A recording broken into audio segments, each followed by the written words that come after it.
Urusei Yatsura. So it's a pretty influential series. But we're not here to talk about the series. But um, I guess both of us have generally get the idea because we have seen some episodes of the series. But basically, the setup is that Yeah, it's a rom-com love triangle. the Um, main series, yes. yeah, and so I guess the setup is that uh, there's some aliens come from space, and Hmm. the protagonist has to um, for some reason the protagonist Asaru, who is just a very perverted Japanese high schooler or something. Um, I do believe it was one of the first series where there was this kind of uh, main character that was like this guy wishing to have all the girls around him, but there was this one that was obsessed with him, and that's why he felt like he didn't want to have anything to do with her. yeah, yeah. Um, and I mean it's also like some episodes are like I mean with Rumiko Takahashi's stuff. Oh yeah, come to think of it, you might have not watched this one, but you probably have watched Ranma, right? Yeah, Yes, yes, yes. and again it's by the same woman called Hmm. Rumiko Takahashi. Now she didn't Rumiko Takahashi didn't like this movie, so so we are talking about the second movie, but like they're all disconnected from each other. It's not like there's any continuity. And the movie, Yeah, I think it's one of the best part of this movie that, in a sense, it can be seen on its own without any context, yeah, like and it you will, works rather well. yeah, you will miss some things. For example, like one of the dreams which Asaru is shown, where like he's about to touch yeah, Yeah, that's so he's seen the beginning of the series, but like he's second guessing, unlike what happened at the start of the series, like he's second guessing, like should I touch her own horns, knowing that if he does that, then um, he's not going to be able to get rid of her because so basically the setup is that aliens come, and that girl is an alien, a lam, hmm, and they are going to destroy the world or rule over the world, unless Ataru is able to whom everybody thinks is useless is able to touch her horns, and when he does that, because of the culture of the aliens or something, she has to marry him or whatever. yeah, it's kind of it's an interesting twist. Like it's the usual story about aliens invading, blah blah blah. But in this case, it turns out, well, now you are you are forced to marry this invader, like, which is always something I find kind of refreshing when there is like this kind of cute subversions or surreal twists that are well executed, and that's the thing. The execution in the series, in the anime, it's quite good. In the movie, it's kind of a little bit different. You can feel that the characters are the same, but they are analyzed from kind of a different angle in this second movie. Right, and the reason for that is the director Mamoru Oshii, who is more well known for um, making the Ghost in the Shell movie, and again, Mm. there, if you have read the Ghost in the Shell manga, like the manga is like a lot more lighthearted. Like it has kind of comedic lesbian scenes, but it's yeah, it's like the events of the movie, like what happens in the movie. The plot basically is the same, but the tone is totally different. Yeah, it's also, if I, yeah, yeah. It's also director of a very good movie that I really liked. It's very weird, very surreal. It's called Angel Sag. Yeah, yeah, And if you watch movies like Angel's Egg or Ghost in the Shell, and then you watch this, you really cannot, you don't get the sense that he's the same person. It's very versatile. yeah. He goes from cyberpunk in Ghost in the Shell to this kind of surrealist, dream-like but grotesque version of a dream in Angel's Egg, and then this movie that it's very, it has a very good blend of surreal and realistic, of eerie and light-hearted, and it's all well balanced, I think.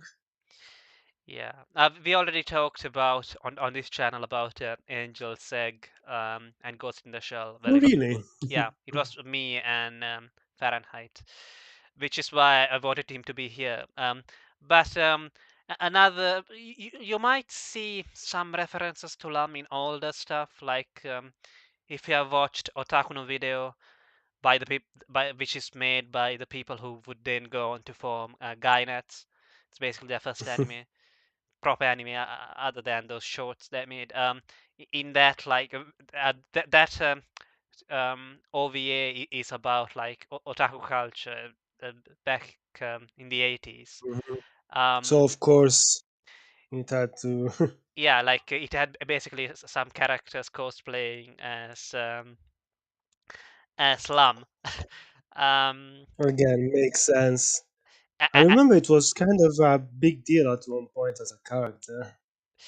yeah, yeah.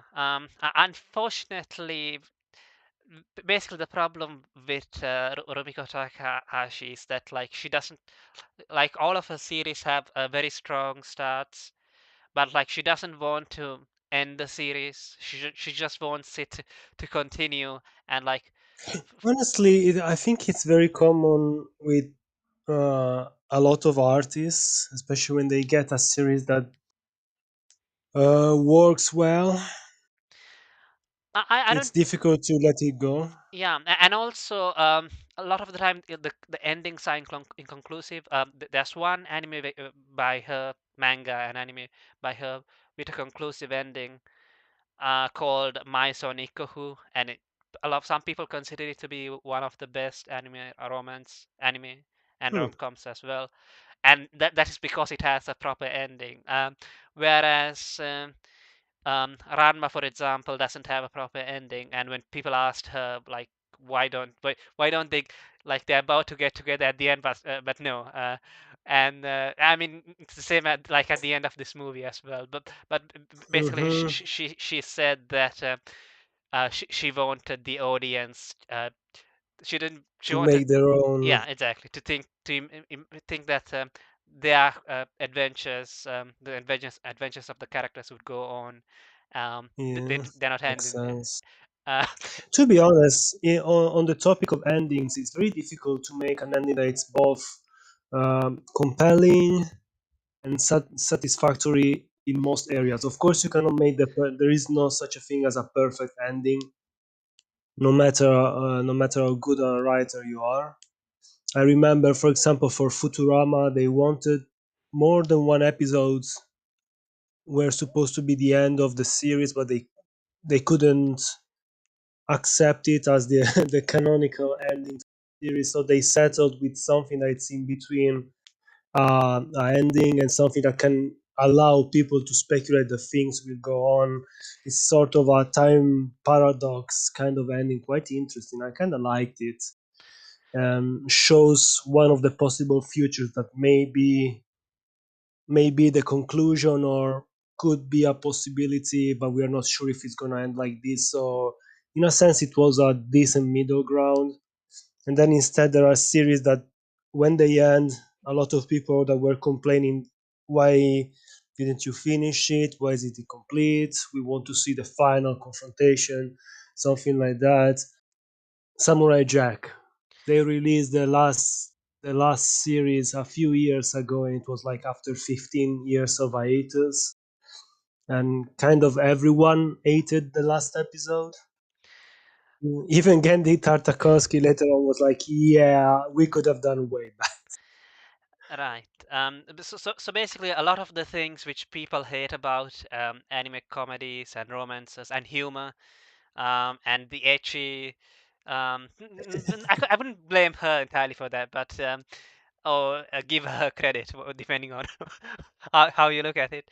Um, but like the whole endless misunderstandings thing sort of spread to anime from Urusei Yatsura, which I believe the title means something like loud aliens or shut up aliens, something like that.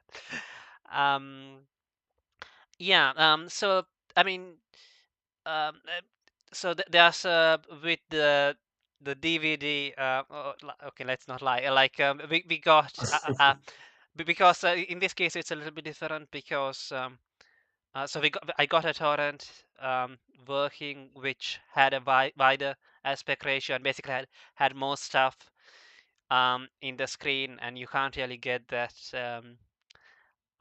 if you like if you go on streaming sites or whatever, like it will be smaller. Hmm.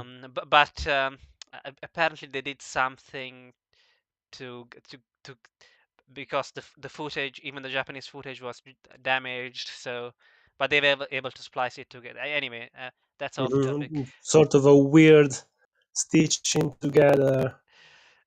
Yeah, which I guess is kind of appropriate for this movie. And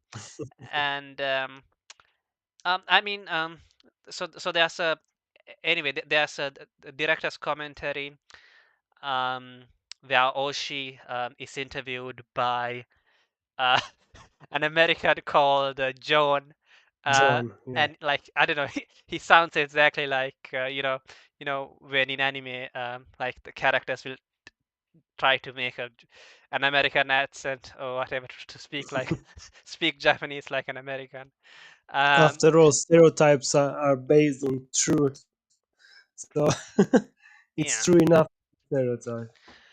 And I think he's interviewed by something Central Media. So basically, Yes. the distributors, the distributors in America for the DVD version, and Hmm. so so the interview was done 20 years later, after the movie was released back in 1984. And for a movie released in 19 for an anime released in 1984, I don't think it looks that bad, to be No, honest. no, honestly, I kind of like the. It's still it, the style is still the sort of old-fashioned one when it comes to the animation. Some of the shadows and so forth and so on are quite nice, and the animation is rather fluid and creative, especially with some of the dynamic shots here and there. Yeah, and I guess what the reason why I brought that up is because given that we're talking about the romances, is that she, or rather Oshi, puts it down to quote unquote female logic as to why it is that basically you have this series where the same things keep on repeating. Because I believe that he also worked on the TV series, and it was, Yeah, yeah, with some of those people that he's worked on the movie as well. Um, Apparently he kind of became the director for this by mistake, because no, of the first movie. of the The first movie. first movie Okay. was sort of brought in towards the the previous director when they started to work on the movie quit, and he had to replace him. And on this one, he was called to be the director because he worked on the previous one, so they were like trusting him to do a good job. So I think so that's something which was discussed at the end of the interview. But I think I guess given that we haven't talked much about the movie yet, the most important things would be like at the start where he talks about how um, like he relates to one of the characters, one of the teachers, um, Hmm. um, and and I guess let's explain the plot a little bit. I guess it's basically one of those Groundhog Day um, kind of Yeah, movies. even if this one Yes, predates that movie. yeah, predates Groundhog Day by it, I believe 5 years or so. Um, Honestly, a lot of movies took. I don't. I wouldn't say they took inspiration from it, but for sure they sort of share some of the tone, some of the plot points, some of the visuals. Even they all seem to be drawing from the same well as this movie in some aspects. And I think the director as well and this John guy brings up a couple of these movies. So hmm. I think the biggest problem that this movie has is that everybody knows what's like the audience knows basically what's going on from the start. Um, I, yeah, but at the same time, you want to see how the characters come to realize that and what's going to happen because since it's a dream, spoilers by the since most of the story takes place in the dream, it's quite interesting to see how they start to it starts in media res. The story is already on the way and we don't know for how long they already been trapped in this cycle. Probably it's been quite a while, and they keep some events start to repeat, and then as soon as they start to realize something, the loop in a sense adapts to the situation. yeah, basically, um, they are stuck on the day before they're preparing for the school festival or cultural festival or whatever you want to call it. Hmm. So it's yeah, a school festival it seems. And because in some anime for some reason they call it the cultural festival, but Mhm. it's all the same. And it's all hectic and there's references to different Oh yeah, you can see a lot of characters from a lot of um, intellectual properties, and most of them I think are related to Toho because they wanted to keep it in house in a sense. yeah, the ones who own the copyright, and there's a joke about Hmm. copyright in there as well with the Yeah. pig with the little pig with the copyright symbol on it. Right. So yeah, they're stuck repeating the same day. Um, and the direct in the commentary says that it was sort of like working on that's sort of like working on an anime series, um, preparing like the day before the cultural festival Hmm. or In a whatever. sense, I think it was also poking a little bit fun at the fact that this kind of rom-com never truly ends. So he was stuck in the loop, creating more or less this endless plot that will keep on meandering and going nowhere. Yeah, he was clearly doing that. Yeah. To a Um, degree, for sure. and um, so yeah, it's a bit hard to discuss this movie s- because I guess another problem would be that the characters don't take anything which happens seriously. Like there's people disappearing one after the other. Hmm. Uh, Well, once you realize it's a dream, what can you do? How can you fight a dream if you're trapped inside someone else's dream or your own dream? Your only hope is to wake up. mhm. Yeah. I wanted to write a story with a similar idea, and this is one of the core components of any kind of story like this. It's either you despair or you simply give up and just go with the flow, even if in this case there is no flow because everything is repeating. Right, right. Yeah, it's not a. I think it's not a particularly deep movie or anything like that. It's pretty. I guess it's comfy. It might be this. Yeah, exactly. It's something in between spooky, but in a light way, and kind of that same sensation that you get when you're a child and summer seems to never end, and you're just enjoying your days before school commences once more. Right. I mean, if you remember, like when we talked about Denpa, that was a thing as well, right? Like the summer, which doesn't end. Um, Hmm. I I guess this movie is not. I mean, a lot of those Denpa movies tend to be like sort of dystopian about it or whatever. Um, Yeah, like it's something devastating or that it's slowly corroding. It's causing people to lose their mind. Whereas here they are sort of resigned to the situation they found themselves into.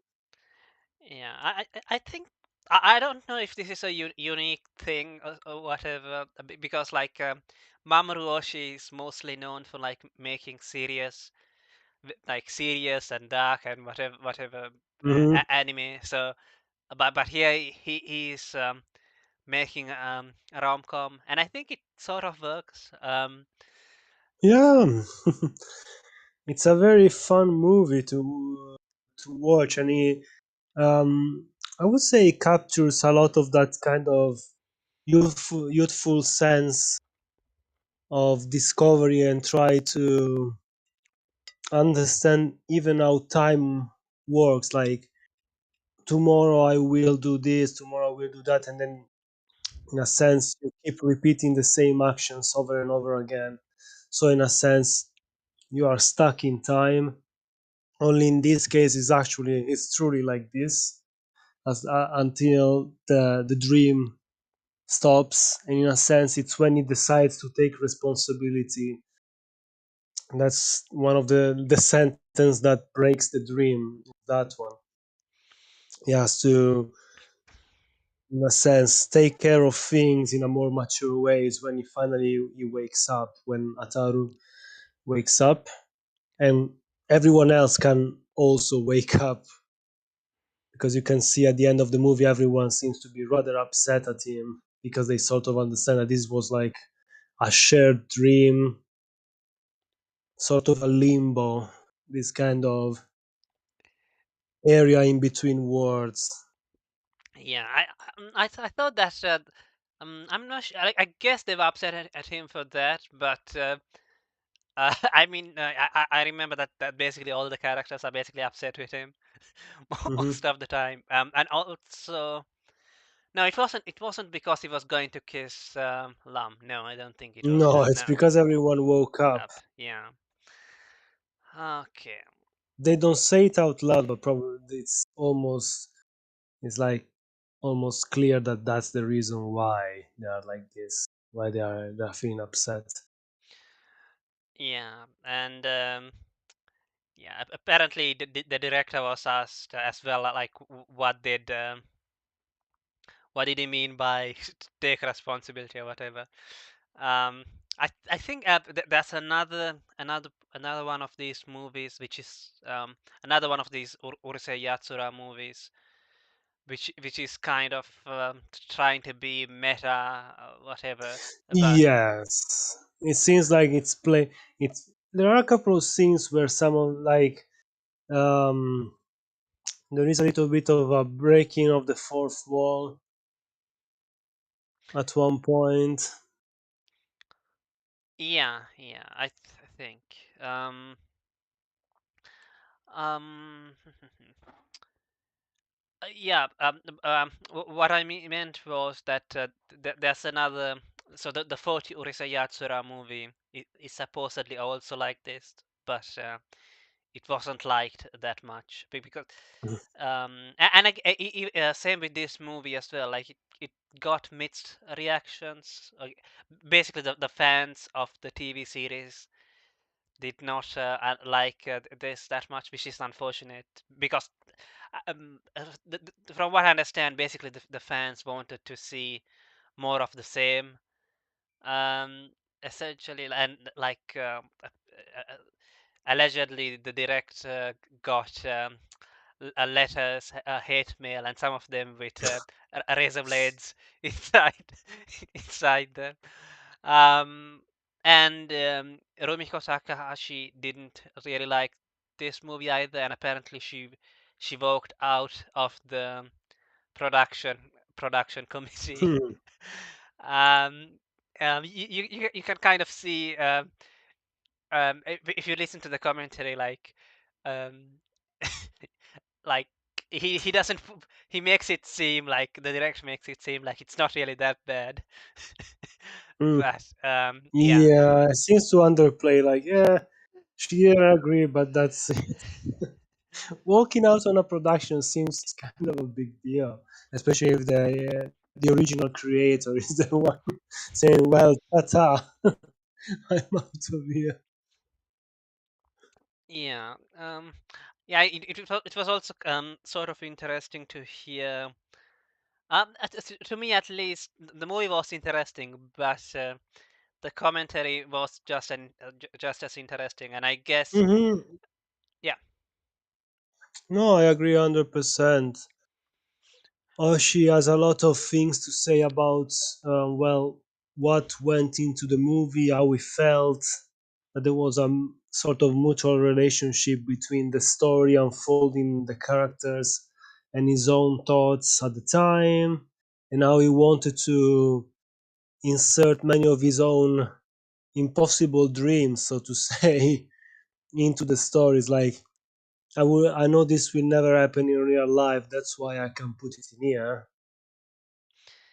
yeah, and he also talks a little bit about uh, the medium of anime at some point, Hmm? like how it's all about, I guess, making your desires not exactly come true, but putting it into, you know, it, I can't exactly remember the wording, but something like that. Yes, he says, especially talking about when he's asked about the difference between 2D movies and 3D movies. And it's like when it comes to drawing something on paper, you can make it, because of how it's stylized, you can pretty much draw everything you want. Therefore, there is no limit and you can express everything, Right. even your deepest desires, your deepest, and let's say, weirdest ideas. Whereas in 3D, very often it says, and let's remind, this one is done in 2004, it's an interview. um, well, there are limitations when it comes to the expression and how things are rendered, and I think even today it's not that easy to give the same kind of anime walks that fine line, animation, but especially Japanese animation walks that fine line between um, stylistic and uncanny, that very often it's something in which a lot of 3D animation falls under the uncanny side more than the stylized part. Yeah, and when he was talking about, when he was talking about how it's about giving shape to your desires in the background, because I think they recorded this while Yeah, watching the in movie. that moment there is. There's Ataru's dream. Mhm. He's trying to bargain with this creature that's like, um, I don't remember exactly the name. It's like it's one of those yokai, and it was used in Pokemon for Drowsy and Hypno, the two the two Pokemons.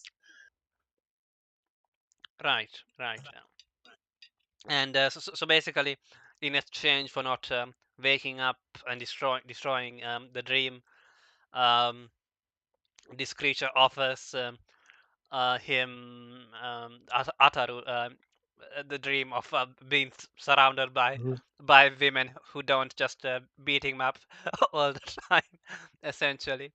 Um, mhm. yeah, Oh, the name is Baku. isn't Baku the the other creature which destroys the dream? Or I can't remember, but yeah, Yeah, that's the Dream Eater. Sorry, the other one is the Dream Weaver, so to say. That's like the other half. yeah. I mean, as a villain, he's sort of underwhelming, and its Yeah, but I think motivation. that's the point. He doesn't really want to. He's not out there to cause harm. He explains that his desire is to fight. He's tired of doing his job, pretty much, and he wants to create um, the perfect dream and just let it go on. Yeah, because apparently every dream that he creates becomes a nightmare after a while, and Hmm. there's also this sort of comedic scene when he's accused of causing, I don't know, Rome to burn and the Third Reich, and The rise of a certain yeah, Austrian painter. yeah, Like even they don't say the name as well. even the crucifixion of Christ was caused Hmm. by this guy apparently. And the fall of Adam and Eve and the fall of the Buddha. It's like, wow, that's some heavy accusation. You're hurling at the guy. Come on. Even if, honestly, it's quite an interesting take. I kind of like it. It's very sounds like something that Slavoj Zizek would say. Um, yeah. I guess the tone of the movie, like it's always lighthearted, but it sort of changes throughout. Um, Hmm. before they find out about what's going on, while the scenes where they find out that something is wrong, um, and after they find out. Uh, so I guess before they find out, they're all hectic and tired, very tired looking, and the director in the commentary says that he basically drew them how they were feeling Yeah. after like making one episode every week, and how like being a director is kind of like organizing a school festival and being Hmm. a teacher or Because something. everyone is rowdy, everyone wants to do its own thing, and Yeah. Fortunately, I got to experience one of these festival because back in Sri Lanka, like the schools there sometimes like to copy the Japanese because Mhm. like the Japanese are, or at least were in the past, the only or one of the first or the first Asian nation to become a first world nation. So like so the schools would like try to copy stuff Trying to copy the same like like the five school S. ethics, Yeah, so yeah, to say, and so also the yeah. festivals. Also the festivals, yeah, and yeah, our school had like 5,000 students, and all the Oh all the gosh. parents of the students came, and like they were going from class to class, and like it was like a huge mess. Yeah, I feel a little bit sorry that I wasn't as involved as I should have been, because even though it's suffering, it's also fun. Right. So enough about Understandably so. yeah. Yeah. So basically, b- and yeah. The director also talked about how like audiences, because he was asked how the audience would react, and how like people would like this movie because it would remind them of this part of the movie, because it would remind them of their time in in high school. Hmm. Uh, and yes, so I guess it's sort of worked on me. Anyway, um, and No, yeah, even to someone like me, who like I went to school in Italy and everything, so it was way more subdued. But I I was part of like the theater club in middle school, and I can say it's the same kind of desire to put something together, if, even if at the same time it's very difficult because you are young. It's difficult to tame some of your extreme actions and reactions to some of the things that you have to put on when it comes to preparing something in a orderly fashion, so to say. And even if it's not the same as a school festival, I sort of got the same feeling when watching people prepping up for such an event. So yeah, I I think think it's sort of relatable to anyone who went to any kind of club in middle school or high school, and that they had to prepare something for every everyone everyone has to witness, and usually that everyone else would be the families and maybe some of the friends of the families, and that's it. yeah, But still, it's something that you would try to do your best no matter what.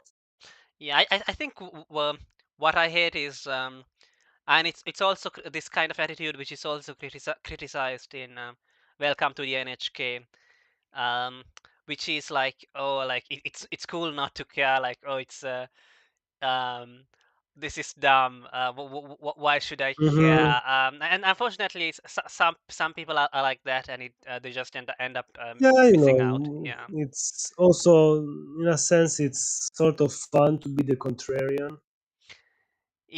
yeah. Um, yeah.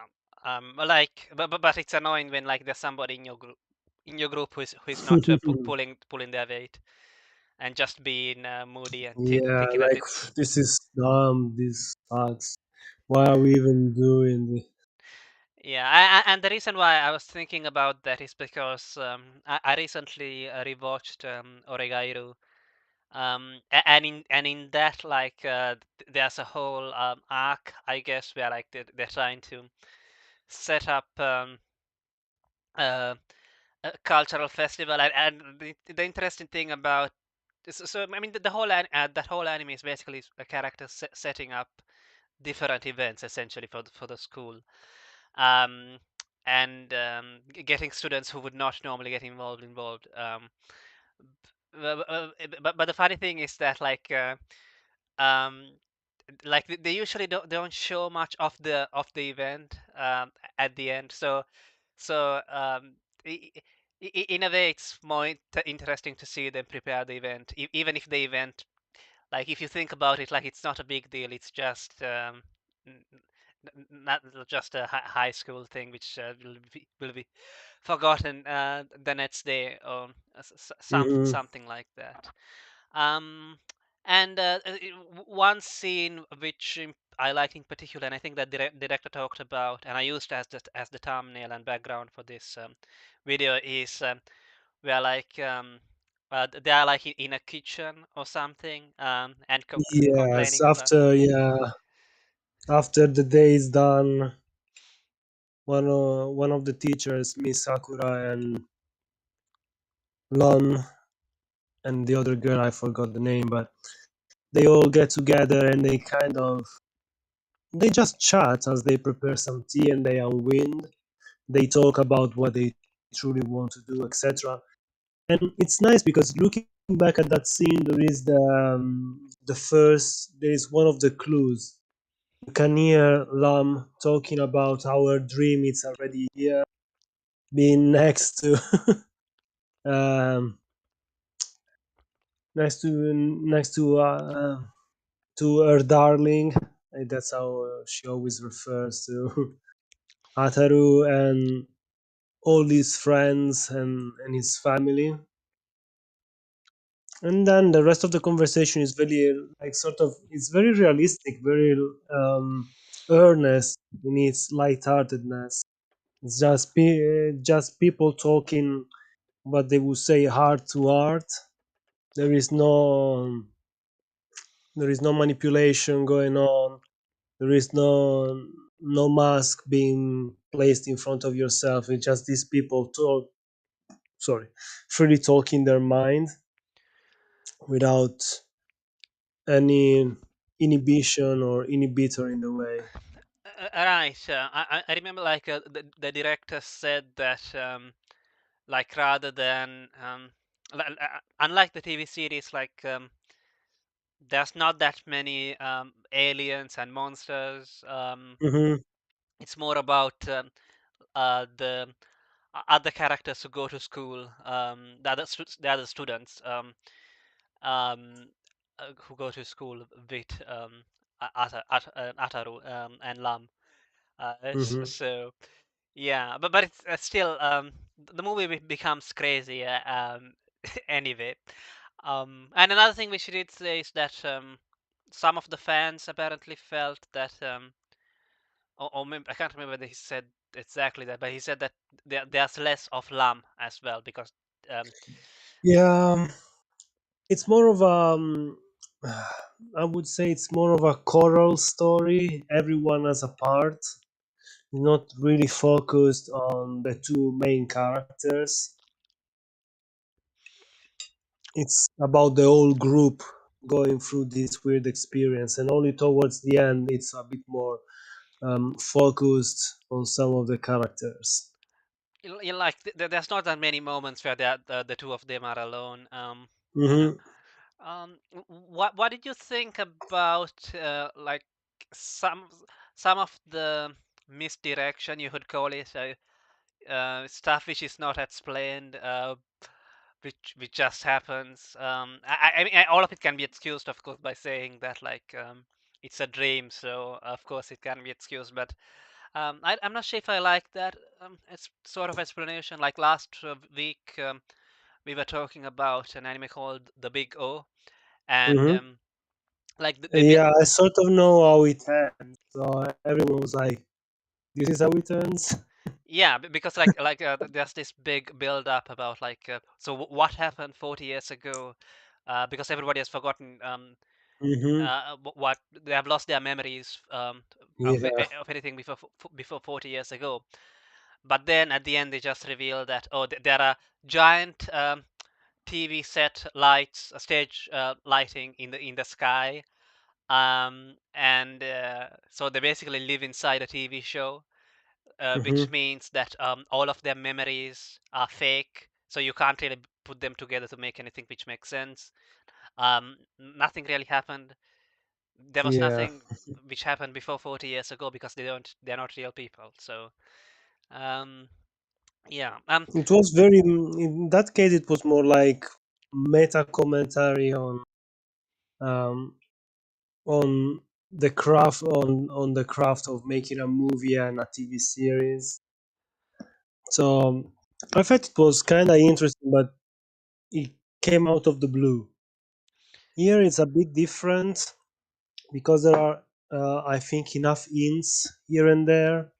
So even the weird parts that seems to make very little sense, um, kind of work. I'm not saying it's the best way to, oh, it's just a dream, therefore anything goes. the wind chimes or whatever they're called, Hmm. just floating in the air between alleys. Yeah, Uh, that one was one of the main clue that was all just a dream. mhm. Yeah, and I guess another thing which people did not get, which he does explain, is when there's this character who looks like Kataru, Yeah. who overlooks the other characters, and the director at least claims that actually that was supposed to be the director essentially Himself. Yeah. himself. Um, Honestly, I felt it was Arthur when I first saw it. Because I was like, oh, he fell into them. At one point, he sort of yawns and disappears into. a puddle of water that I found kind of hilarious. It was kind of weird. And then I thought, oh, he's observing the scene, and then later on he is brought back in front of the yeah. There is a tank in the movie, and it's a it's a very important part of the movie, weirdly enough. And he reappears in front of it in a pool, Yeah. Basically, a swimming pool in this yeah, case, not just the school swimming pool, I think. Yeah. yeah.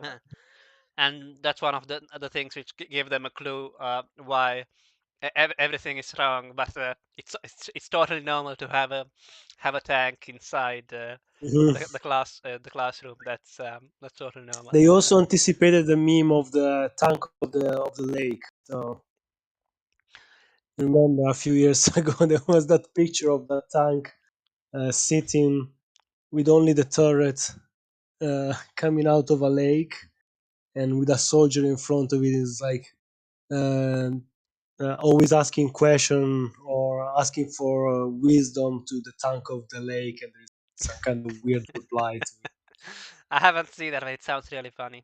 it. It was kind of funny. Yeah. Um, well, basically, the director is asked why is it that there's all this German stuff. I think like Yeah, for the school festival, what their class sets up is like the what was it, the Nazi decadent cafe or yeah, it was like something. the Third Reich something cafe, It was like decadent cafe. Yeah, decadent Third Reich cafe and yeah. everything. Uh, and basically the explanation is just that the director and other people, they are just military otaku, and They just enjoy this kind of stuff, and even if they got yelled at a few times, they just wanted to put it in. yeah, and at least the director claims that it also became a main part of the TV series, even if it's not there in the anime. They just like to draw. They just like to draw tanks, essentially. Yeah. And I mean, I guess there's tanks in Ghost in the Shell. And Hmm. the other thing which I've seen by him, The weird spider tanks. yes, I yes, really yes. like the design of those in Ghost in the Shell. And there's some tanks in the Pat Labor movies as well. Hmm. Plus, Um, this director is the guy who, uh, if I remember right, is behind Jinro Wolf Brigade. So yeah, if anyone knows what that movie is, yeah. We talked about it. and We talked about it on this channel as well. Yeah, it's uh, really good, honestly. You start to see a pattern.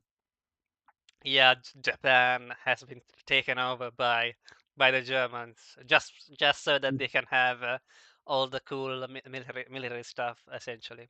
I mean, oh, an MG42 is always one of the best looking guns out there, and the FTG-44 is sexy.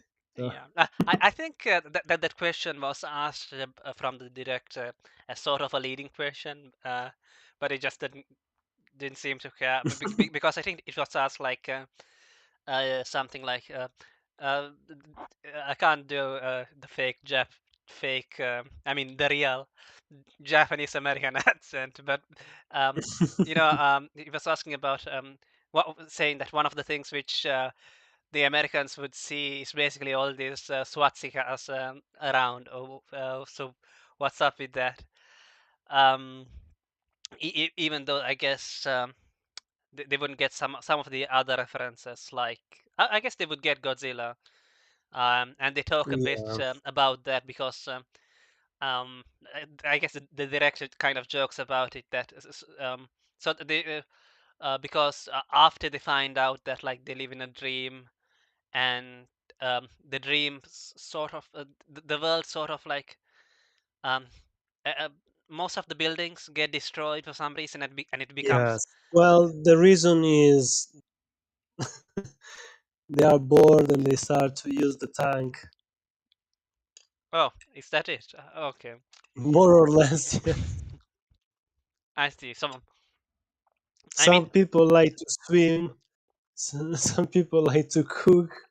Other people just like to drive in a tank and But didn't call it a didn't the, building. the guy with the tank claim that like there was a reason for it or something? Yes, it's also to measure how far away it kind of makes a tabula rasa to see the distance, how big the area that they are trapped in is. Hmm. And it's not just a tank, of course. There's also a Must be Harrier. a leopard, of course. Yeah, yeah, and there's also a plane, as well, Oh a yeah. Harrier. Inside. For Uh, anyone who doesn't know, Harrier, it was one of the first, I think, vertical um, vertical deploying Takeoff. jets. Yeah, Yeah, takeoff jets. They don't need to gain speed and then take flight. They can just pretty much propel themselves in the air from a standing point. So they are quite fascinating. And the director comments that it's something that he really wishes he could one day fly at least once. yeah, and In a sense, it's the rule of cool applied to dreams, which makes sense. yeah, because apparently that like there's a Harrier underneath. Basically a food stall kind of, Yeah, yeah. the Um, local noodle shop, pretty emergency area, just in case. um, yeah. So, what did you think? So we talked about them finding out, and how basically being an anime director is sort of like being an event organizer or whatever. Mhm. So then what happens is that there's a bunch of scenes where they actually find out what's going wrong. And the first to realize this is a teacher. Mhm. I think he's just sent back home, and the entire his entire room is covered in mold or whatever. Yeah, more than mushrooms. Pretty much, it's rotting away. I was a little bit worried because like it was said that like he took laxatives or something. So Yeah. I was worried that like the room would be covered in feces or whatever, but no. Hmm. Um, Thankfully, they didn't go that route, that yeah. route. That Uh, would have been terrible. and so after he finds out, he basically disappear. He basically disappeared for it. Yes, it seems like when you start to understand too much about the dream, um, the creature creating the dream takes you out of the picture. But I think that he's That's actually when, he's still sleeping though. Like he's not still out of it. He's dreaming a dream mhm, within the dream essentially. yeah, something like that. While Or could be that some of the people, yeah, are trapped in a deeper level because you can see later on all the people who are like stuck underneath the city, holding it on top of the, yeah. And there is a lot of uh, imagery is taken from different mythologies, which is kind of interesting. Like the story of the turtle floating in space. Like even the director comments on this. It's very famous in the Hindu view of the universe, and I think it's a turtle with four elephants, right, holding the earth. yeah, Am I remember right? That's the most common version of this view of how the universe exists. And in this case, instead, the elephants are replaced with the people that are being placed in a deeper sleep, in another level of the dream. Whenever they get either too close to understanding the truth or just because they start to ask too many questions or cause Lum to be unhappy. Yeah, and so the teachers realize the two teachers realize what's going on, and they come to the conclusion that if they stay in the class, sorry, in the school, the the night, then they will forget about this day and they will repeat the same day Mhm. over again. So they send the students away. And there's some very nice scenes I thought of, like them. Some of the students get on in the class, get on a train, but On the a train bus, comes. some of Yeah, them on a train, yeah, and some of them take a car trying to drive back home. It and was well executed, yes. um, It has this strange, like, nightmare feeling of being like trapped in a labyrinth that always leads you back to the starting point. so so I guess the final scene at the school then would be yeah, I mean that stuff like the director talks about, like he doesn't have a cell phone. I don't know if he still doesn't have one. But back in 2004 he didn't. And Yeah, it wasn't like they weren't that common, honestly. I see, I see. And yeah, and also like he was talking about how I, like because some of the characters try to make phone calls to outside the town, um, Mm, but they can't. Nobody picks up hmm. the phone outside the town. They cannot reach anyone. Yeah, and there's some very nice scenes of like them um before they find out, like going through the town. Um, and for some reason, again, when I was speaking of quote unquote misdirection, like there were some people dancing on the street while advertising Mhm. something, but that really didn't mean anything in the end. Um, and other than the fact that it's a sign that it's a dream. So, but it Yeah, didn't really mean anything in particular. it really didn't amount to much. True. It was kind of cool them going through the road like that, the dark road. Mhm. Um, so I mean, speaking of that stuff which is not totally explained, I mean, it makes sense that it's a dream, but like we don't get significance or anything like that. So the director try to sort of excuse it by bashing Hollywood for oh, because oh look, they explain everything in Hollywood. That's why. It is a valid complaint, honestly. It's just some of the scenes where they're mostly to create an atmosphere, but they didn't really mean much. Yeah, basically like uh, no matter how you try to piece it together, there's no real explanation. Hmm. Right? It's not like because it kind of feels like it's not like he knows what the explanation is as well. Um, Hmm. like it's just there for for the paper purpose of the atmosphere. Yeah. Um, there's no. I don't think he has an explanation in mind within the plot. Or Um, maybe he had it and then he forgot about why he wanted that scene. yeah, yeah. It does feel a little bit like basically, and I guess having a dream is a setting which is a dream is a good excuse to like Hmm. have like a collage of different uh, ideas and cool stuff just to have in there because it's a dream, so you can do that even if you don't. Indeed, there can be a little bit of this pastiche nature with things that don't fit together, but somehow they work.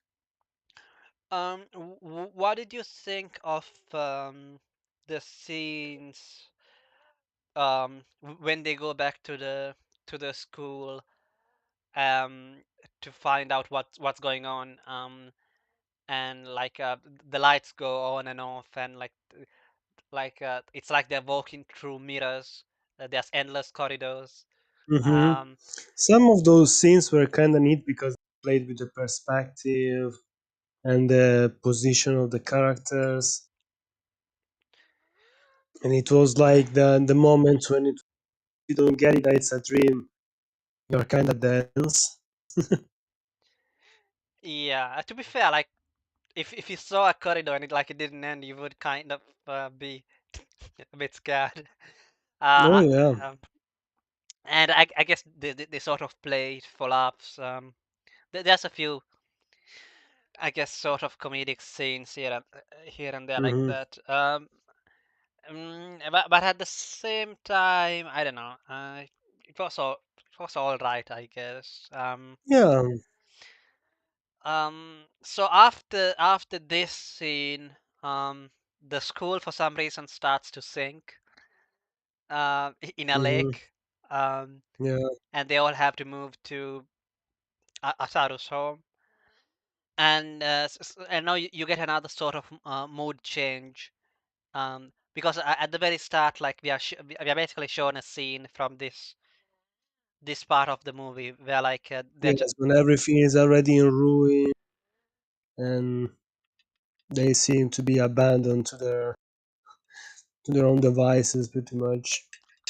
yeah, yeah, and I guess the director kind of tried to explain this by saying, because the characters just they just basically just eat and skate and uh, go swimming without any worry.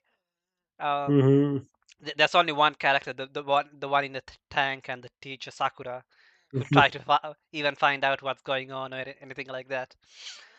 And the director sort of explains the appeal of that by saying that like um, when he was a child, like he imagined. I mean, and I guess and he thinks that it's not such an uncommon thing to imagine like how it would be like if there was no one else but just your friends in town, Hmm.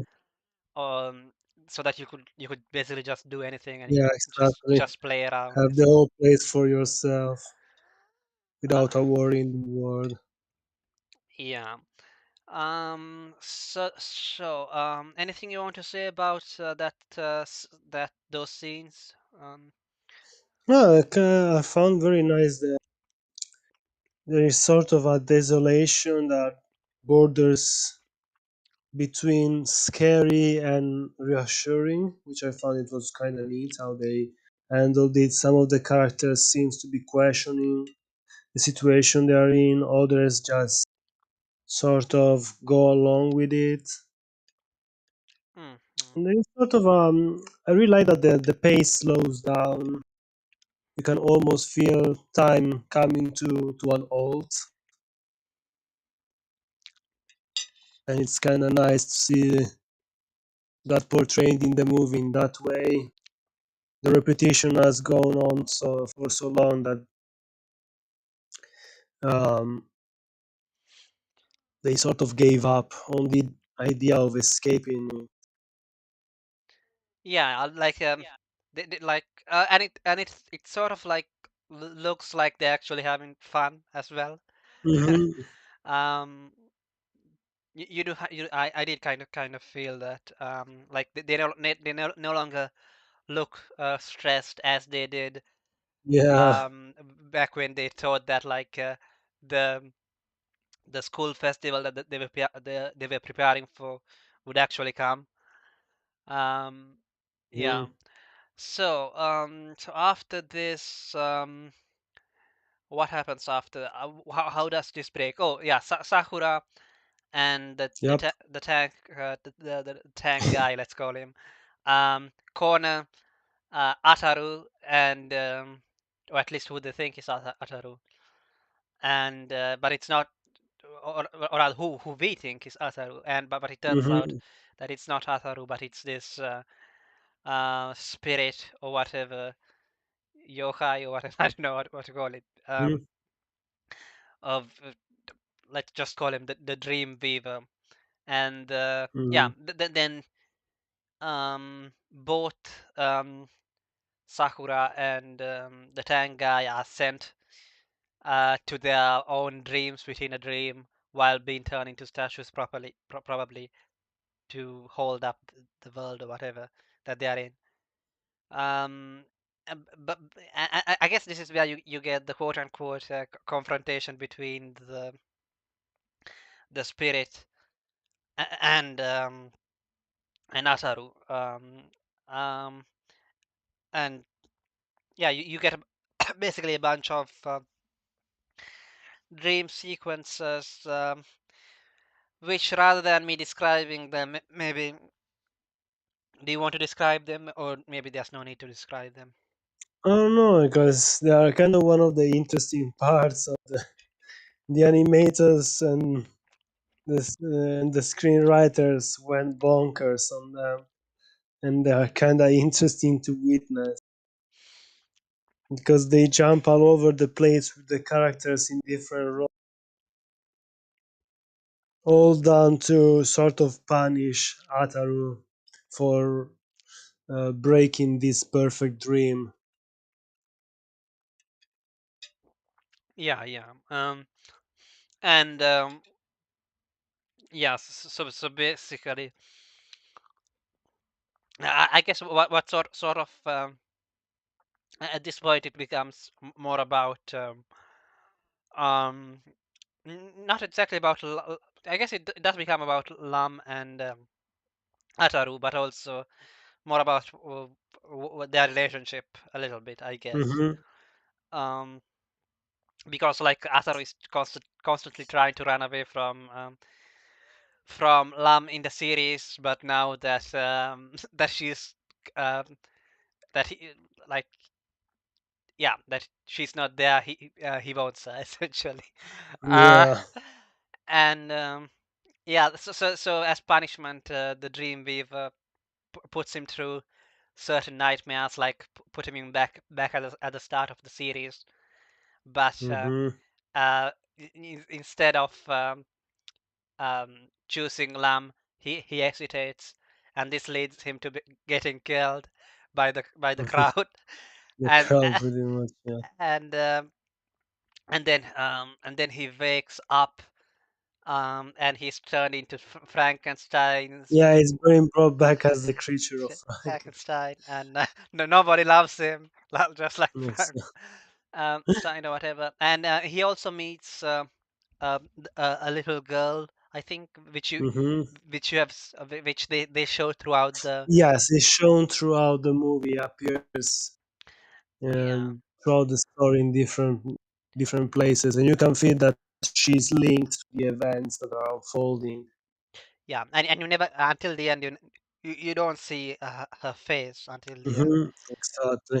Um, and yeah, like I think you're kind of led to believe at the start that like she's probably the evil spirit Yeah, or the whatever. one responsible. Hmm. Yeah. Yeah, and but then but like it's not very serious. Like the only thing that he needs to do to break out of the dream within the dreams, like he just takes off uh, his face, Frankenstein face, and it's only just a mask. Uh, Yeah. and so the Dreamweaver beats his head and he goes unconscious. Next, I believe he wakes up in the quote unquote in the far future. Uh, Yes. um, and yeah, apparently both him and her uh, got some sort of disease, and their parents put them into cryogenic sleep for centuries and took out a 500-year loan. uh, and yeah, but the capsule, the cryogenic capsule which Lam is in, is disconnected. There was an incident 100 years ago, 400 400 years years ago, ago. yeah. There you go. So almost, I think it's like 380. But then he despairs for a moment, but then when he pushes one of the panels in that futuristic looking place, spaceship like Hmm. place, like it just opened. It's just like a set. Um, Yes. like a TV set. Yeah, and at the end, basically the dream weaver gives him a choice. What was the choice? Can you remember that? The choice was to pretty much keep going on with the dreams, or sort of like go and talk to him and try to make another deal in the near future. It's like you can sit in this waiting area and later on talk to me, or we can keep going with this endless series of dreams. Yeah, and then that's where the after the Dreamweaver has left upstairs or wherever he is, Hmm. the little girl comes and takes off her. I guess she raises her head, and we can see her face behind the hat, and it's like a younger uh, version Hmm. of Lam, and she basically tells him to take responsibility or something to Yeah, Ataru, and and that the only way to wake up is to call the name of the one person you want to see after you wake. you, yeah, and then after falling down because yeah, he starts falling down to the ground essentially.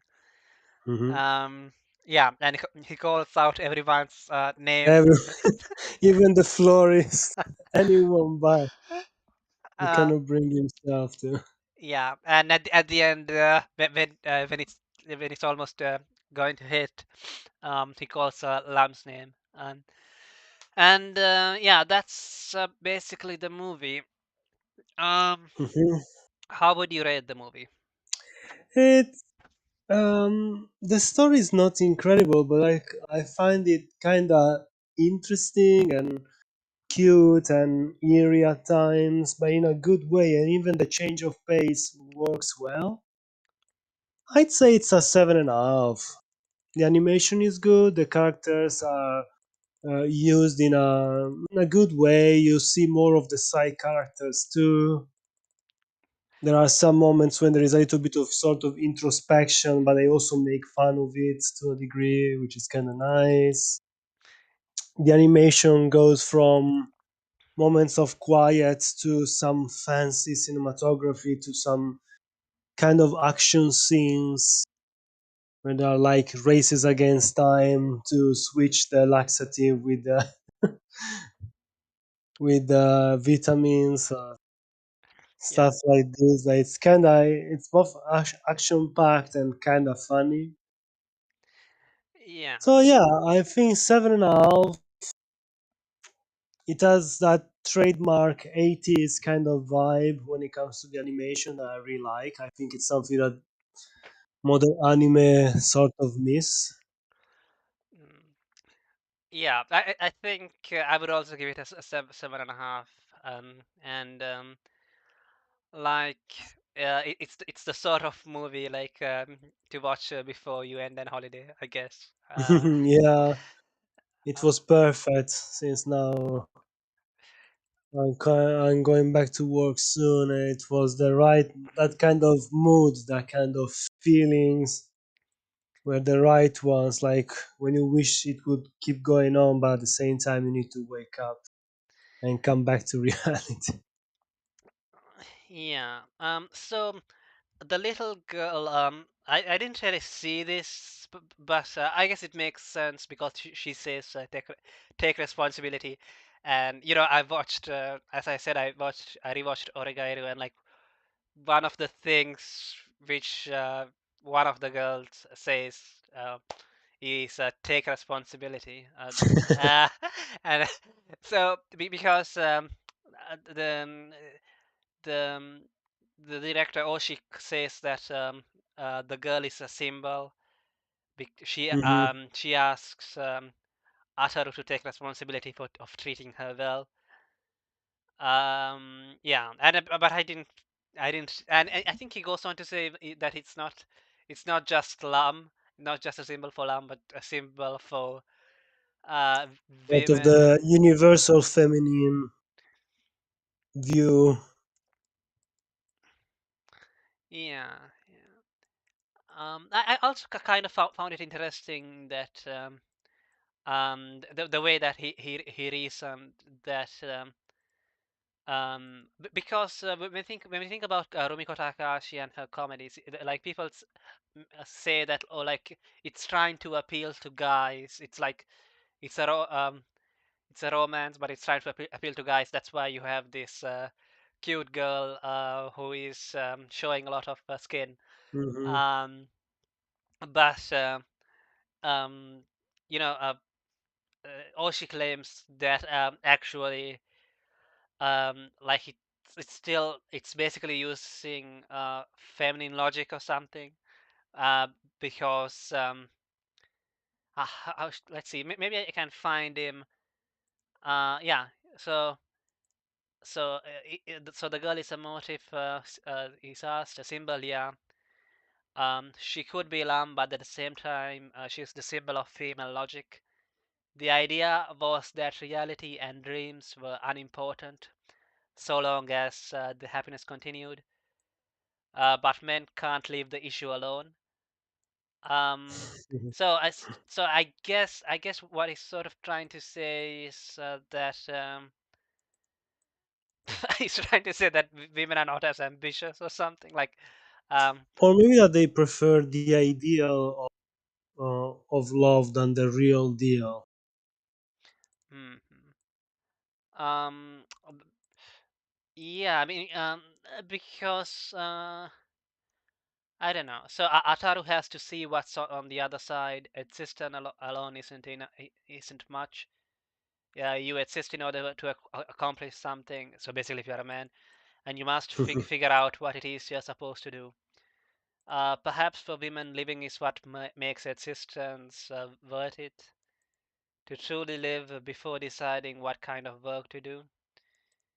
Lams, Lam is saying that if you wake me from that dream, you better take responsibility. Um, you can interpret that in a number of ways. I wondered what the audience would make of it. I planned to stop the series with that. Um, it seemed to me that there was nowhere else to go. I showed you these dreams, you enjoyed them, and now the clock has begun moving again. This is the end.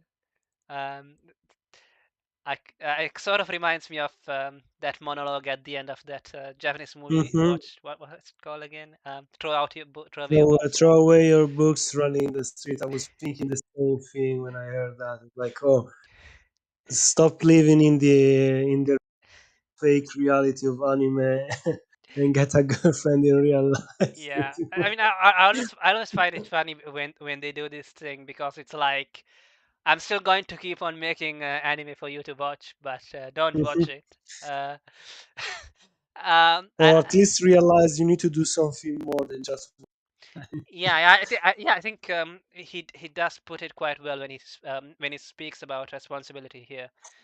Hmm. So I didn't think I could write anything beyond that. So who takes responsibility for the movie? In the end, we all do. Can I take responsibility for it as a director? Well, there's the producer and the audience who seems to think so. They say things like, "Give me back my lost time and money." Take responsibility. Um, Ataru is a lot like that. He doesn't take any responsibility. Um, yeah. Yeah, I think that's. I guess that's supposed to be the message of the film. Then, uh, Hmm. take responsibility. Not a bad message, I guess. Not the most Yeah, to unique. wake up, to sort of wake up from the dream. It's nice to have these fantasies, etc. But at one point, you need to wake up. Yeah, yeah. Okay. Anything? Yeah. Anything else? So I guess so by the female logic thing, he was talking about like how in those rom-coms, which are supposed to appeal to guys, um, you still basically what you have is like the characters are happy and things just keep going on, but like nothing is really accomplished. Yeah. And I think elsewhere here he talks about how like and that I guess you know like you know that meme where like oh it appeals to the male fantasy, Yeah. like video games. That's why I wrote a blog about this, because this appeals to my fantasy in Yeah, yeah. disguise. And what he's saying is sort of that those rom-coms appeal to the quote-unquote female fantasy, even though Hmm. you think they're supposed to appeal to the male fantasy because it's like one guy and there's a lot of girls and he has no commitment to any of them, even though he does he doesn't kiss or have sex or anything with any of them. Like they're still around him essentially. Hmm. Um, and but it's supposed to appeal to the quote unquote female fantasy, uh, because um, to put it bluntly, this is Oshi's words, not mine. Um, According to Oshii, after a woman has married, she's just a wife, whereas Yeah, I found that comment quite interesting. Where before she's treated as a queen, like it's true. Usually during the courtship, men are willing to do anything to wow or surprise or win over the woman they want to be with. And in a sense, very often in the rom com, at the end, it gets with the main girl, no? The main protagonist makes the, let's say, right choice. yeah, because like I've heard people like or by people I mean that anime snob complain the most anime romances are not really romances according to him because Hmm. and the reason why he gives it for that is because in his opinion anyway, um like the romance actually begins after the characters get together, but all of these anime romances they are not about the characters getting together and then afterwards facing problems together or whatever. It's about them It's getting more of a together. preamble to all of Yeah, this, exactly. It's like a preamble to the quote to unquote the real actual romance, yeah. Um, yeah. which I think it's more of the female fantasy of finding the right man that's willing to finally get together with you and start the relationship rather than the relationship itself. Mm. Um.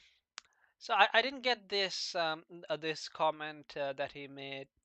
Yeah, I hope we don't get into trouble for saying those things, but we were just repeating what Oshi said. All right. So yeah, blame him, not us. Don't shoot the messenger. So I didn't get this comment by Oshi when he says the way typical directors use actresses in their movies and the way female directors use male actors are completely different. And yeah, did you have you seen that sort of difference? Honestly, Sounds a bit vague. not not knowing many female directors, I can't really say how they use. I know that it's the usual thing where certain traits that seem to be appealing to a certain demographic are used by another demographic to talk about those things that they find appealing in that other group. So maybe that's why women try to portray men in a certain way when they tackle masculinity or what a man ought to be compared to what men describe as true virility. And so when a female director has to create, shape male characters and has to direct men on the screen, or even in a sense you need to direct the characters in an anime, they do it in a different way, that it's like the idealized female way of what a man be. Yeah, I think that's probably what makes um, Urusei Yatsura and the other comedies, romantic comedies by Rumiko Takahashi different. The Hmm. the way that the male protagonists are essentially they are made to they are not made exactly to appeal to the female audience as like oh I want this man like yeah uh, like like the one of the reasons why I've tried reading Ayn Rand's novels, and one of the reasons I can't read them is because I kind of feel like was the, was this like kind of aimed as at a female audience? Like, is this Yeah, like a with these characters like larger than life that reply in a uh, very snobbish way to anyone trying to stop them, and they scoff and laugh at them, and they embody this kind of weird, I wouldn't say they are machos, but there is something weird in their masculinity that I, you can I sense. I would say that they're basically kind of like basically romance novel characters. Yeah. Um, like think about like the male characters. From the Fountainhead. Yeah. Like they're supposed to be so basically like Ayn Rand wrote about like the men that she would like to be with or something. Yes. Um, I remember the scene where they introduce him is like there is this lake, like this fountain lake, not too far from the school, and the place is renting, and it's like laughing on top of a is about to dive into the lake completely naked. You can almost feel around like, oh, this man is so hot. It's like pretty much like she's like a peeping tom spying on this guy. yeah, exactly. Yeah, I think Zarathustra So serpent. almost voyeuristic. Yeah, Zarathustra serpent tried to sum up the Rand novels, and he said that it's always like oh, like there's always like a female character, and and he has to choose between like one individualist guy and the other individualist guy, but one of them is more individualist, more rough. Hmm. Like he doesn't. More of a child Yeah, exactly. Like he doesn't care what society thinks, and because of that, the woman goes with for him in him. the end, something because he looks cooler. I mean, Now we just need to wait for an anime adaptation of Atlan Shrugged and the yeah. I mean, I guess like I've heard some people come. So one of the trends which Rumiko Takahashi introduced, um, also I think made popularized was also like maybe not tsundere. I don't know if you would describe Akane from Ranma a tsundere or whatever, but basically like the casual comedic violence towards the male characters. Um, like in the case of Urusei Yatsura, it would be like the constant lightning bolts. yeah. um, yeah, yeah. So that's basically the joke. And some people like I've seen some sort of men rights activists and right wing people like complain about anime and say like, oh look, they are like degrading Violence against men. masculinity. They're degrading masculinity because look, they're saying that it's okay for women to hit men. Uh, Usually that happens when, most of the times is when the characters disrespect, like they are chasing after other women or they are running away. So Sometimes, yes, it feels a little bit cruel, but most of the times it's more like a retribution for some of their bad decisions. Yeah, yeah, yeah. After all, it's called divine retribution for a reason. um, and It's ironic. I don't see it like. yeah, yeah. And the way that I see the joke is that the joke is that oh god, my mind went blank. Um,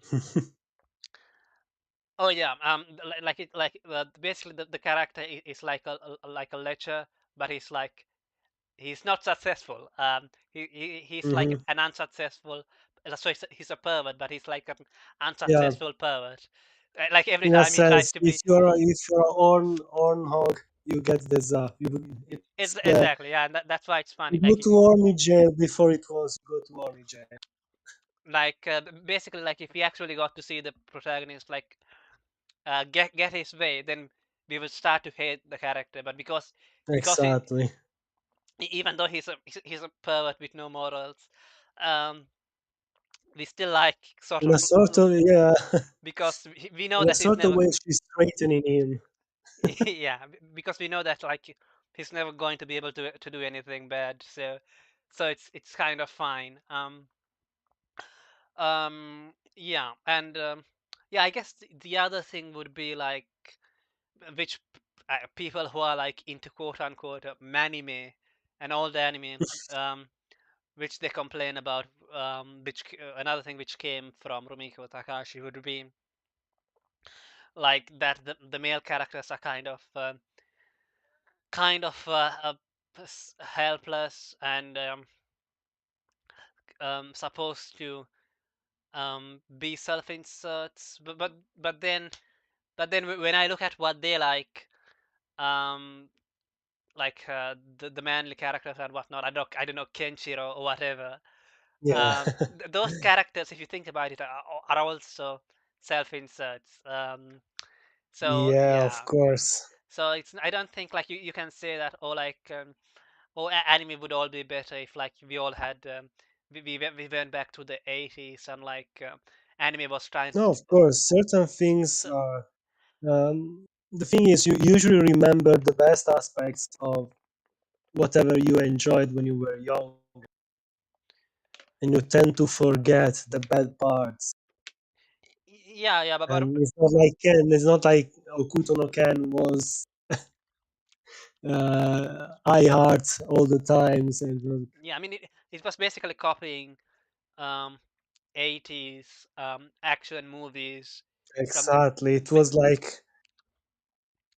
maybe the distilled energy of yeah those characters, those movies, I think all rolled into one pack of abs and muscles yeah but not and general badassery.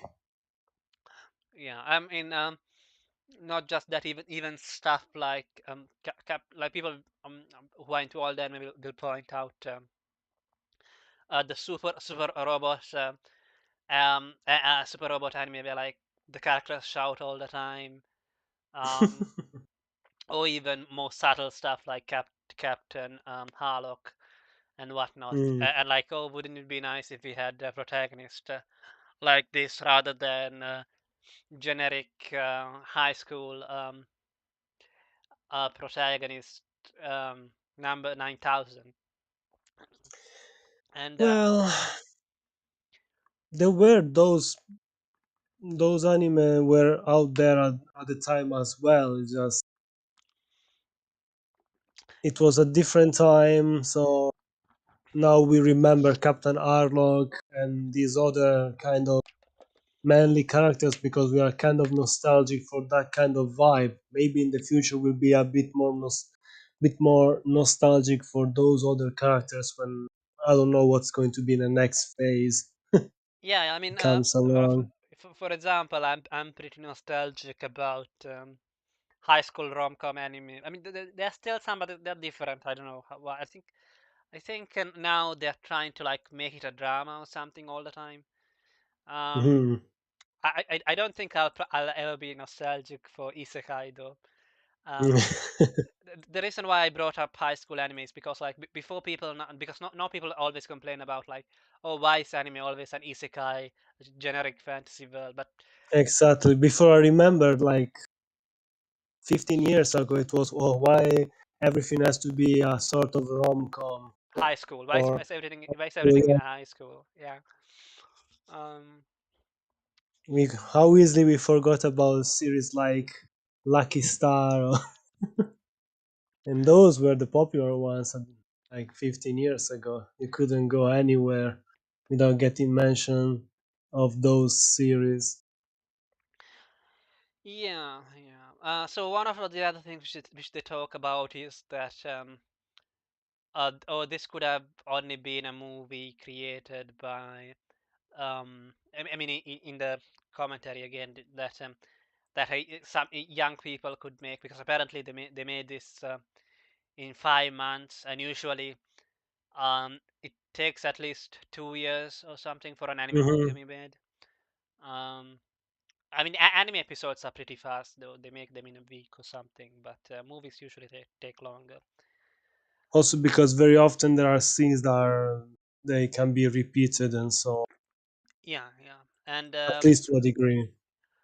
yeah, and they were able to do all this with around $800,000. Of course, you would have to adjust that for inflation, and who Hmm. knows how much that is now. But still, I imagine wages were probably lower as well back then. Um, yeah. Um, yeah, it was something fresh, I guess. Because I mean, I guess there's a lot of variety now, but um, I guess it was different when this stuff was getting formed, the fandom and the industry and all that. Yeah. Um, Whereas, like I imagine, like if you were to join an anime studio now, like there would be a lot more older people. Whereas apparently when they made this, most of the staff were young. Um, Yeah, and worried about whether like they would find work after this project and Hmm. whatnot. Let alone to worry about whether this project like people will care about it in 10 years or time or whatever. Exactly. So which is why I kind of next wanted to talk about the Notenki diaries. It's pretty short. It's like a long blog post essentially, um, which goes over some of the early history of Gainets and the anime fandom and whatnot. Um, so that's what I had in mind for next week, especially given that um, uh, Fahrenheit found Oregairu boring. Yeah, and I mean it's kind of weird. Have that now when I'm rewatching old stuff, my opinion like sometimes it's like totally flipped. Like um Fluctuates from one extreme to the other. yeah, like because when I first watched Oregairu as it aired, I really liked the first season, but I didn't like the second and the third. So I was thinking that, oh, okay, let's just watch the first. But this time, you know It's what the happened? opposite. Yeah. So yeah, for various reasons. Um yeah. So 20. Well, there are movies that I haven't seen in a long time, and maybe if I'm going to rewatch, maybe how comes that I hated this movie, or how comes that I was so much into this when it's absolute garbage, or something like this. We keep changing our mind over things, so it's not surprising. Hmm. Yeah, I guess, and I probably written stuff like blog posts or whatever. At this point I've given up, like trying to update them to reflect my current opinion. Like it's too much work. Yeah. Okay. Um, Yeah, so I guess we can end this with Oshi's The message. usual question. Oh, how could I forget? I guess I kind of forgot because it wasn't. They really didn't show. I guess there was some fan services scenes, but yeah. Yeah, just a couple. Who's best girl then? Easy. Lam. Come on.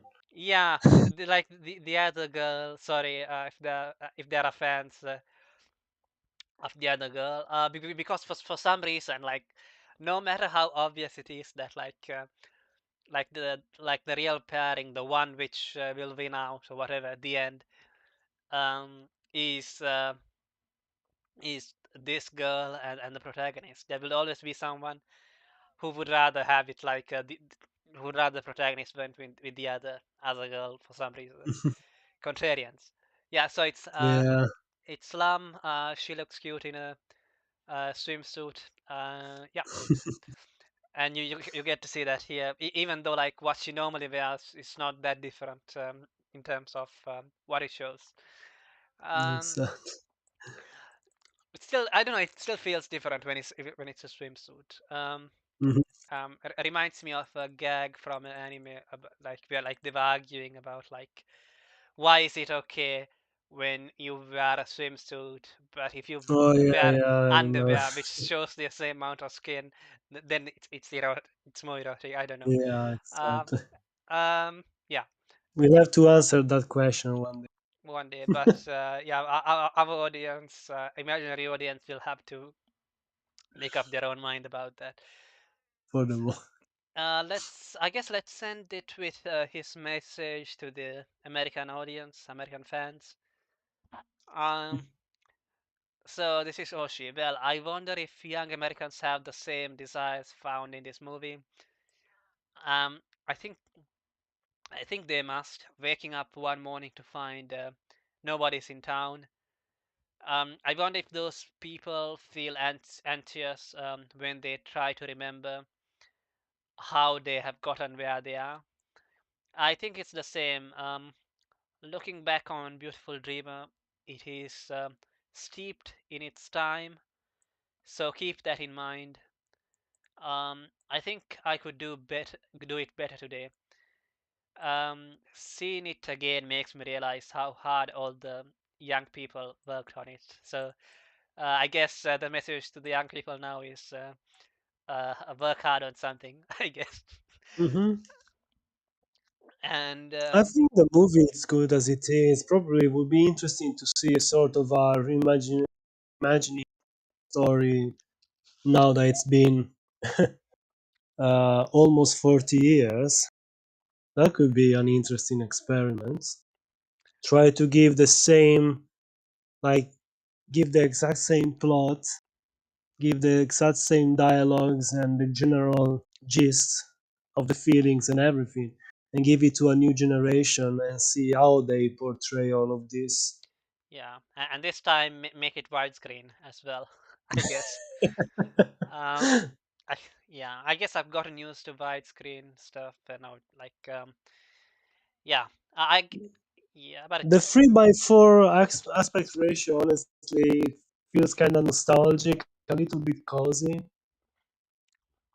I think it's all right for a TV series, but Hmm. with a movie I wanted wide. um, Widescreen. and yeah, with that said, yeah, go watch it. It will be relaxing. Hmm.